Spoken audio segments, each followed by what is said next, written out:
व्यसनी होत चाललेली. जाता जाता तो महत्वाचा संदेश देतो. व्यसनी होत चाललेली आताची पिढी, भयानक व्यसन चालू आहेत.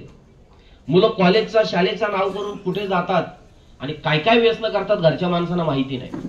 एक, लहान लेकरांना ज्यांना अजून अक्कल आली नाही, योग्य त्यांचं बुद्धीचा विकास झाला नाही, मनाचा विकास झाला नाही, त्या मुलांच्या हातात मोबाईल देऊ नका. माझे हात जोडून विनंती आहे, मुलांच्या हातात मोबाईल देऊ नका. मग तुम्ही बोला नाही नाही महाराज, आमच्याकडं शिक्षण आता मोबाईल वरती आहे, कॉम्प्युटर वरती आहे, लॅपटॉप वरती आहे, टॅब वरती आहे. कमी वयामध्ये त्यांना ते देऊ नका. दिला तर इतर ऍप्स डिलीट मारा, फक्त शिक्षणाचाच ऍप्स त्याच्यामध्ये ठेवा. याचं कारण कमी वयामध्ये त्या मुलाला काय चालवावं हे कळत नाही. नको ते ऍप्स तो उघडतो, व्यसनाधीन होतो, त्याची शरीराचा विकास होत नाही, त्याच्या बुद्धीचा विकास होत नाही. कमी वयामध्ये त्याला चष्मा लागतो, नवे नवे त्याला अंध होण्याची वेळ येते. अंध होण्याची वेळ, ही वेळ आपल्या मुलांवरती येऊ नये म्हणून लहान मुलांना मोबाईल देऊ नका. 2, कमी वयामध्ये जी लहान लेकरं आहेत, ज्यांचं 18 वर्ष अजून वय झालं नाही, त्या मुलांना गाडी चालवायला देऊ नका. मुलं इतकी जोरात गाड्या चालवतात, आई बापाला वाटतं की आमची मुलं खूप चांगली गाडी चालवतात, पण त्याचा नुकसान फार विपरीत होतो. आता परवादीची घटना आहे, टीव्हीला बातमीला, सगळ्या टीव्हीवरती बातमीला होती. आमच्या गावावरती 3 मुलं गाडीवर चालली होती, 3 मुलं, आणि रोड क्रॉस करताना पाऊस पडतोय म्हणून मागच्या मुलांनी छत्री अशी डोळ्यासमोर धरली. गाडी चालवणाऱ्याच्या ते डोळ्यासमोर लहान लेकरं, 14, 15 वर्षाची मुलं, डोळ्यासमोर छत्री आली, गाडीचा बॅलन्स हल्ला आणि ती मुलं ट्रकच्या खाली गेली. जागेवर दोन्ही मुलं गेली, 2 मुलं, आणि एक मुलगा हॉस्पिटलला असताना दुसऱ्या का तिसऱ्या दिवशी वारला. तिन्ही मुलं मेली. मला सांगा आता आईवडिलांनी काय करायचं त्यांच्या? कमी वयातली मुलं, कमी वयामध्ये मुलांना गाडी दिली, गाडी चालवण्याचं. आता हलक्या गाड्या आलेल्या आहेत, पूर्वी वजनदार गाड्या होत्या, अगदी हलक्या गाड्या आहेत. त्याच्यामुळे जसा रेस द्याल तशा पळतात, त्या भयानक पळतात. पण किती जोरात गाडी चालवावी, तिचा वेग किती असावा, तिला किती वेगात कंट्रोल करावी, याचा ज्ञान नसल्यामुळं एखाद्या मुलाला उडवून जातात, महिलेला उडवून जातात, वयस्कर माणसाला उडवून जातात. म्हणून कमी वयातल्या मुलांना गाडी देऊ नका. आपल्या घरावरती दुष्परिणाम त्याचा होतो. आई वडील बाहेर गेलेल्या मुलाला जाणत नाही, पण बाहेर गेलेला मुलगा किती बेफान गाडी चालवतो हे कळत नाही. ऍक्सिडेंटचं प्रमाण खूप वाढलेलं आहे. म्हणून कमी वयातल्या मुलांना गाडी देऊ नका. त्याची ताकद आणि त्याच्या बुद्धीचा, मनाचा विकास झाल्यानंतर त्याच्या हातात गाडी द्या. मुलगा 7वीला नाही गेला तर आपण त्याच्या हातात गाडी देतो आणि त्याचा परिणाम मुलाला आपल्याला मुकावं लागतं. आपला मुलगा कोणाच्या संगतीमध्ये आहे, मुलगा व्यसन काय करतो, मुलगा ते, आता मला त्यांची नावं माहित नाही, ते पुढे हलवतात 2-4 एकत्र करून आणि ते तोंडात, त्याच्याने आपल्या शरीराला क्रॅसेस येतात, कॅन्सर सारखा भयानक रोग होतो. भयानक. दारू पितात, आणखीन काही व्यसन आहेत, चरस असेल, गांजा असेल, अफीम असेल, आणखीन काही भयानक व्यसन आहेत. अशी भयानक व्यसन होतात. आणि सर्वात वाईट प्रसंग, बापाच्या आधी मुलांनी जाणं. तो कोणाच्याच वाट्याला येऊ नये, पण आज ते प्रसंग व्हायला लागले का? मुलं व्यसन करतायत. व्यसनांपासून लांब ठेवा मुलांना. ज्या घरामध्ये संत साहित्य नाही, ज्या घरामध्ये व्यसन आहे, तो घर लवकर लयाला जाईल. आपल्या मुलांना ठिकाणावर येण्याकरता संत साहित्य वाचायला द्या. संत साहित्य. छत्रपती शिवाजी महाराजांना जिजाऊ माँसाहेबांनी घडवलं लहानपणापासून. रामायण महाभारताच्या गोष्टी शिकवल्या आणि म्हणून छत्रपती शिवाजी महाराज घडले. स्त्रींसाठी स्वराज्य स्थापन करेन ही शपथ घेतली. मी का सांगतोय? आपल्याला जरी छत्रपती शिवाजी महाराज म्हणता आलं नाही म्हणता येणार कदाचित, पण एक नागरिक, स्वच्छ नागरिक बनू, निरोगी नागरिक बनू आणि निर्व्यसनी नागरिक बनू, याची जबाबदारी आपल्या मुलांपासून सुरुवात करा. आणि मुलांना शिकवण्याकरता आपण पहिला निर्व्यसनी व्हायला पाहिजे. नाही तर बाप जर तंबाखू खात असेल तर मुलगा नक्कीच ती तंबाखू खाऊन बघेल बाहेर. एका गावामध्ये बगीचा होता. धावता धावता सांगतो, आता वेळ झाले. आणि बगीच्यामध्ये एक मुलगा चोरी करायला गेला आंबे. माळी आला आणि त्या माळ्याने त्या पोराला पकडला. उतर खाली आंब्यावरून. पहिल्या फांदीवरून उतरला खाली. उतर, चोरी करतो. बापाने तुला हेच संस्कार दिलेत का? चांगल्या घरचा मुलगा दिसतो, चोरी करणं शोभतं का तुला? चल बापाकडे नेतो. तुझ्या बापाला ठणकवून सांगतो, तुला पण ठणकवून सांगतो त्याच्या समोर. त्याने सांगितलं कशाला? अरे माझा बाप वरच्या फांदीवरती चोरी करायला. मग ज्याचा बापही चोरी करत असेल आणि मुलगाही चोरी करत असेल त्या घराण्याचं काय होईल? मी एक का सांगतोय, छोटंसं उदाहरण आहे. बाप जर व्यसन करत असेल तर मुलगा पण व्यसनी होईल. त्याच्याकरता पहिले बापाने व्यसन सोडलं पाहिजे. आपण निर्व्यसनी व्हा, तेव्हा मुलं आपली निर्व्यसनी होतील. योग्य वयामध्ये जर मुलगा चुकत असेल तर चुकी प्रत्येकाच्या हातून होते. जगात असा कोणीच नाही का त्याच्या हातून चुकी झाली नाही. पण योग्य वेळी त्याला कानाला धरा आणि सांगा की ही परत तुझ्या हातून चुकी झाली नाही पाहिजे. आणि म्हणून आपल्या मुलांना निर्व्यसनी बनवा. निर्व्यसनी आपल्या मुलांना. आणि सर्वात महत्वाचं म्हणजे हिंदू धर्माबद्दल सक्षम जागृती करा. स्वाभिमानाने सांगा, गर्व से कहो हम हिंदू है. स्वाभिमानाने सांगा मुलांना की आम्ही हिंदू आहेत. आज थोड्याशा पैशासाठी, मुठभर पैशासाठी आपला धर्म लोक बदली करतायत. धर्म बदली करतायत मुठभर पैशासाठी. या आमच्यात आम्ही तुम्हाला भांडी देतो, या आमच्यात तुम्हाला आम्ही घर बांधायला पैसे देतो, या आमच्यात आम्ही तुम्हाला लग्नाला पैसे देतो. इतके आपण गाफील नाही, इतके आपण खालच्या थराची लोक नाहीयेत. आपण सनातन धर्माची लोक आहेत. आपल्या धर्मामध्ये काहीच कमी नाहीये. आपल्या धर्माचे ग्रंथ किती पवित्र आहेत. ज्ञानेश्वरी सारखं जगात ग्रंथ नाही. जगात ज्यांनी कॉम्प्युटरचा, सुपर कॉम्प्युटरचा शोध लावला, ज्या वेळेला त्याला परमिशन भेटली नाही ना, अमेरिकेने त्याला परमिशन दिली नाही, त्यांनी ज्ञानेश्वर महाराजांकडे, म्हणजे त्याचे जे काही सॉफ्टवेअर असतील ते दिले नाही. ज्ञानेश्वर महाराजांजवळ गेला आणि सांगितलं, माऊली मला ज्ञानेश्वरीतून काहीतरी मार्ग मिळावा, याच्याकरता मी तुमच्याकडे आलो. ज्ञानेश्वरीतून सुपर कॉम्प्युटरचा शोध लागला. मी काय सांगतोय, आपल्या ग्रंथांमध्ये खूप काही शोध आहेत. आपले ग्रंथ मुलांना वाचायला द्या. आणि प्रत्येक मुलाने आज शिक्षण घेतला पाहिजे. भविष्य जर मुलांचं स्वज्वल करायचं असेल, एक, मी सुरुवातीला बोललो, निर्व्यसनी मुलं पाहिजेत. दोन, मुलं शिक्षण घेतलं पाहिजे. शिकेल तोच टिकेल. नाहीतर अर्धी भाकर कमी खा, मुलांना शिक्षण द्या. हात जोडून विनंती आहे. आणि आपल्या धर्माबद्दल नक्कीच त्यांना शिकवा. या धर्मासाठी, सनातन धर्मासाठी, हिंदू धर्मासाठी खूप त्याग केलाय. खूप त्याग केलाय जगाने. इतिहासातले असे महात्मे होऊन गेले, असे राजे होऊन गेले का त्यांनी ह्या धर्मासाठी खूप त्याग केलेला आहे. मी छत्रपती संभाजी महाराजांचे खूप वेळा उदाहरण सांगतो, प्रत्येक कार्यक्रमात सांगतो, की जे 42 दिवस ज्याच्यावरती यातना करवल्या, 42 दिवस, त्याची नख उपटली, त्याचे केस उपटले, त्याचे दात उपटले, त्याची कंठातून जीभ उपटली, त्याच्या अंगाची कातडी काढली. एकच प्रश्न होता, धर्म बदली कर, धर्म बदली कर. 42 दिवस यातना केल्या, शेवटी त्याच्या शरीराचे तुकडे केले आणि फेकून दिले. एकच प्रश्न होता, धर्म बदली कर. इतक्या यातना सहन केल्या पण धर्म नाही बदली केला. मग मुठभर पैशासाठी आपण धर्म बदली करायचं का? आता आमच्याकडे एक मोहीम चालू आहे, धर्मजागरण. महाराज, आमचे वारिंगे महाराज प्रत्येक गावाला जाऊन, म्हणजे सगळेच तरुण पिढी त्यांच्या सोबत असते आणि गावोगाव जाऊन धर्मजागरणाचे धडे देतात. लव जिहाद नावाचं भयानक कृत्य चालू आहे सध्या. लव जिहाद. आपल्या मुलींना फसवायच्या आणि मुलींना फसवून नेऊन तिकडेशी नको तो व्यापार करायचा, देह विक्री करायला लावायचा, नाही केलं तर त्यांना मारहाण करायची, जबरदस्ती करायची, बलात्कार करायचे, आपले धर्म बाटवायचे. हे प्रकरण चालू आहे सध्या. गावागावात यायचे, आपले रूम विकत घ्यायचे आणि तिथेशी मस्जिद असेल, चर्च असेल, नको ते व्यापार चालू करायचे.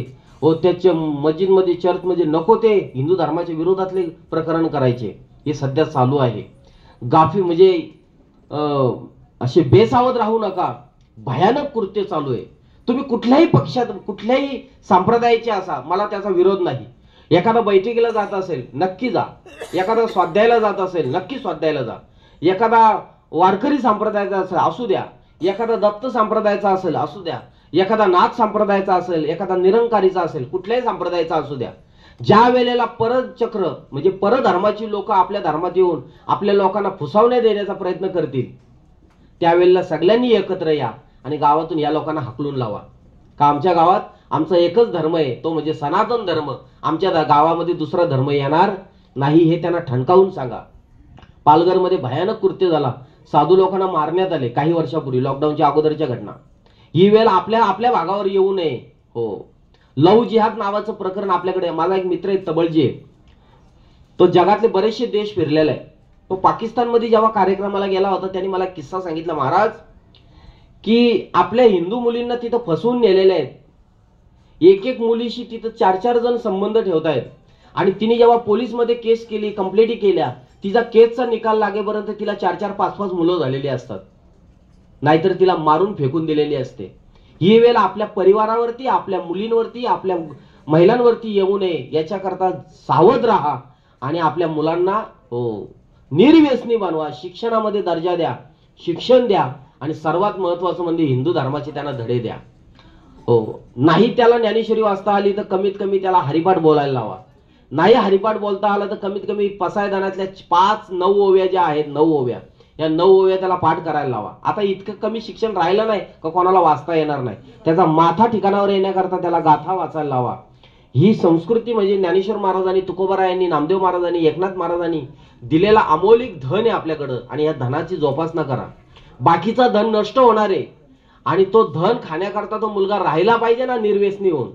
जर व्यसना करून तो मुलगा जर काही लोक इतकी व्यसनी झाली का त्या घराण्यामध्ये आता पैसाच राहिला, कोणी खायला राहिलंच नाही. ही वेळ आपल्या मुलांवरती येऊ नये याच्याकरता मुलांना निर्व्यसनी बनायला शिकवा. व्यसनांपासून लांब ठेवा मुलांना, आपल्या परिवाराला व्यसनांपासून लांब ठेवा. आणि सर्वात महत्वाचं म्हणजे मानवी जीवन हा दुर्लभ जीवन आहे. पुन्हा पुन्हा हे शरीर भेटणार नाही. औचित निधान लागले हाती, उत्तम सार उत्तम गती या न्यायाने हे उत्तम शरीर आपल्याला लाभलेलं आहे. याचा एक एक अवयव कोटी कोटी रुपये दिला तरी आपल्याला परत भेटणार नाही. डॉक्टर सांगतो तुमची किडनी गेलेली आहे, 15 लाख रुपये खर्च करा तरी ती काम करत नाही व्यवस्थित. एक डोळा गेल्यानंतर कितीतरी लाख रुपये खर्च केला तरी त्या डोळ्याचं महत्व येत नाही. एक दात पडला तर सामान्यातला साध्यातला साधा दात टाकला तरी 10,000 रुपये खर्च आहे. साध्यातला साधा दात तो पण संध्याकाळी पाण्यात काढून ठेवावा लागतो, नाही तर वास येतो त्याला. किती अनमोल शरीर आपल्याला देवाने, अनमोल किमतीचा ठेवा देवाने आपल्याला दिलेला आहे. तो व्यसनांमध्ये घालवू नका. ज्याला हात नाही त्याला हाताची किंमत विचारा, ज्याला पाय नाही त्याला पायाची किंमत विचारा, ज्याला डोळा नाही त्याला डोळ्याची किंमत विचारा. अनमोल कोटी रुपयाचा हा प्रॉपर्टी देवाने आपल्याला दिलाय. तरी आपण देवाला बोलतो मला काय दिलं देवा तुम्ही. कोटी रुपयाची प्रॉपर्टी दिलेली आहे. शरीर निकामी होतं ना तेव्हा याची किंमत कळते की शरीर किती महत्वाचं आहे. याला व्यसनांमध्ये घालवू नका. माझी हात जोडून विनंती आहे, बोलण्याच्या वगत काही चुका घडल्या असतील उदार अंतकरणाने क्षमा करा. न्यूनते पुरते अधिकते सरते करून घ्यावे तुमते विनवित असे. करुणे तैशी केली कटकट वाकडी की नीट देव जाणे. तैशी येण्याची शरीरे शरीरा येणे सरे किंबहुना येरधार चिरा पडे. किंवा माझी भक्तिवीन जळवते जियाळे पण आगा पृथ्वीवरी पाषाण नसते काही हिवराची दाट सावली. सज्जने जैशी वारली तैशी पुण्य डावरून गेली. या भक्ताती ह्या 2 वेळांवरती बोलण्याचा इथनं प्रयत्न केला. मानवी जीवनामध्ये भक्ती किती महत्वाची आहे. देवाशी आपला संबंध जोडून देते, देवाशी आपले कनेक्टिव्हिटी देते आणि आपला पुण्य प्रदान करणारी ही भक्ती आहे. 9 प्रकारच्या भक्ती आहेत, 9 प्रकारच्या भक्ती आहेत. त्यातली कुठलीही भक्ती करा, श्रवण भक्ती करा, अर्चन भक्ती करा, आत्मनिवेदन भक्ती करा, सौख्य भक्ती करा, कुठलीही तुम्हाला जी भक्ती जमेल ती भक्ती करा, पण भक्ती करा. ज्ञानेश्वर महाराज इथं आपल्याला तेच सांगतात, भक्ती करा. ती भक्ती आपल्याला इथेही उपयोगाला येईल, परलोकालाही कामा येईल. ज्यांच्या निमित्ताने ही सेवा होती, कैलासवासी वासुदेव काथोड जाधव यांच्या उत्तर कार्याच्या ही निमित्ताने ही सेवा होती. आमचे रतनदादा यांनी मला ही सेवा दिली. एवढ्या लांबून ते बोले आपण जरा लवकर या महाराज. मी बरोबर मला वाटतं 9-9:30 वाजता येतेशी लवकर निघालो होतो. 9:30 पर्यंत पोहोचेल जेणेकरून 10 वाजेपर्यंत ट्रॅफिकच्या हिशोबाने लवकर निघालो होतो. 9:30 पर्यंत इथे पोहोचलो, पण कार्यक्रम चालू व्हायला 10-10:15 झाले आणि बरोबर 1.5-2 तास कार्यक्रम प्रवचन एवढा नसतो, पण एवढ्या लांबून तुम्ही मला आदराने व्यासपीठाची जी जागा दिली, माझा अधिकार नाहीये पण व्यासपीठावर तुम्ही मला बसवलेलं आहे आणि म्हणून मी थोडासा वेळ तुमचा जास्त मागून घेतला, अर्धा-पाऊण तास. बाहेरगावची बरीचशी मंडळी आलेली आहेत. ज्यांच्या निमित्ताने ही सेवा होती त्यांचा 1 वर्षाचा अजून प्रवास आहे. पुढे 1 वर्ष ते प्रवास करणार आहेत. या प्रवचनाच्या माध्यमातून, अन्नदानाच्या माध्यमातून, पाणीदानाच्या माध्यमातून, वस्त्रदानाच्या माध्यमातून जे काही दान त्यांच्या परिवाराच्या हातून घडतील, त्या दानातून जी काही पुण्य प्रदान होईल तो पुण्य त्या गेलेल्या व्यक्तीला समर्पित व्हावा आणि त्यांना सद्गती प्राप्ती व्हावी. गेलेली व्यक्ती काय मी तुमची परत आणून देऊ शकत नाही. जुन्या काळामध्ये मेलेली माणसं लोक जिवंत करत होती. ज्ञानेश्वर महाराज, चांगदेव, मुक्ताबाई यांनी मेलेली माणसं जिवंत केली. आता कोणात ती शक्ती नाही, ती बरं आहे नाही काय कमलाकर दादा. मेलेली माणसं जर समजा जिवंत करण्याची शक्ती एखाद्या कीर्तनकार बुवाच्या अंगात आली तर मला नाही वाटत कीर्तनकाराला जगून देतील म्हणून. त्याला सांगतील टाटा बिर्लावाले की मेलेली माणसं, रिलायन्स वाले सांगतील आमची मेलेली माणसं तू जिवंत कर, तुझ्या 10-100 पिढ्यांना पुरेल इतका पैसा आम्ही तुला देऊ. पण ती शक्ती आता कोणाकडे राहिली नाही. ईश्वराने ती शक्ती लुप्त करून ठेवलेली आहे. पूर्वी होत होतं ते, पण आमचा अखंडानंद भजनी मंडळ पालेगाव, वारकरी संप्रदाय पालेगाव आणि आमचा तुकाई ज्ञानपीठ पालेगाव याच्या वतीने समस्त जाधव परिवारावरती जे त्यांच्या जाण्याने जे काही दुःखाचं डोंगर कोसळलेलं आहे, या दुःखातून सावरण्याची शक्ती ईश्वर तुम्हाला प्रदान करो आणि उत्तर तुमच्या हातून जे काही दान धर्म घडेल ती पुण्याई त्या महात्म्याला, गेलेल्या जीवात्म्याला लाभो, ही ईश्वर चरणी प्रार्थना आमच्या ह्या समस्त परिवाराकडून वारकरी संप्रदाय, तुकाई ज्ञानपीठ आणि पालेगाव यांच्या वतीने मी ईश्वराला प्रार्थना करतो की या परिवाराच्या हातून उत्तर पुण्याई भक्ती संपादन हो आणि ती पुण्याई गेलेल्या त्यांच्या त्या जीवात्म्याला प्रदान हो, ईश्वर चरणी प्रार्थना. पुनश्च बोलण्याच्या ओघात काही चुका घडल्या असतील उदार अंतकरणाने क्षमा कराव. निन्य ते पुरते अधिक ते सरते,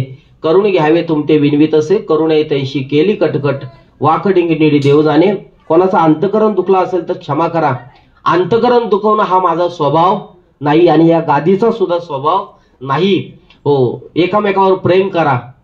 4 दिवसात प्रत्येकाला आज ना उद्या, मी सुरुवातीला मृत्यूबद्दल खूप बोललो, प्रत्येकाला आज ना उद्या जायचंय. एक क्षणाचा भरोसा नाही आणि प्रत्येकाला जायचंय, तर कोणाचं मन दुखून जाऊ नका हीच विनंती आहे. जाता जाता ज्यांना विनंती करेल, ज्यांना पसायदान येत असेल त्यांनी पसायदान घ्या आणि ज्यांना येत नसेल त्यांनी कानाने ऐका, ती विश्व प्रार्थना आहे. मी आताच मुलांबद्दल बोललो, कमीत कमी घरामध्ये हरिपाठ नाही म्हणता आला, हरिपाठ तर रोजच घेतला पाहिजे घरामध्ये, पण ज्याला कामाच्या निमित्ताने धावपळ आहे, व्यापाराच्या निमित्ताने घेता येत नाही, कमीत कमी घरामध्ये ह्या 9 ओव्यांचा पसायदान ज्याच्या घरामध्ये चालू आहे ना, त्याच्या घरामध्ये भरभराटी होते. सगळ्या बाबतीमध्ये, भक्तीमध्ये पण भरभराटी होते आणि संसारामध्ये सुद्धा भरभराटी होते. आपल्या श्री गुरूंकडे ज्ञानेश्वर महाराजांनी, कैवल्य सम्राट ज्ञानोबरायांनी हे आपल्या गुरूंकडे मागणी मागितलेले, संतांकडून शिकावं की कोणाकडे काय मागावं, आणि म्हणून ती मागणी आपल्या देवाकडे, आराध्याकडे, गुरूंकडे प्रत्येकाने रोज मागली पाहिजे. ज्यांना पसायदान येत असेल त्यांनी पसायदान घ्या. आता विश्वात्मके देवे येणे वागेज्ञ तोषावे, तोषोणी मज द्यावे पसायदान, हे जे खळांची व्यंकटी सांडो. तया सत्कर्मी रती वाढो, भूता परस्परे पडो, मैत्री जीवांचे दुरितांचे तिमिर जाओ. विश्व स्वधर्म सूर्य पाहो, जो जे वांचिलो तो तेला हो. प्राणी जात वर्षत सकल मंगली, ईश्वर निष्ठांची मांदी आली. अनवरत भूमंडली भेट तुया भूता, चला कल्पतरुचे आरव. चेतना चिंतामणीचे गावो, बोलते जे अर्णव पियुषांचे.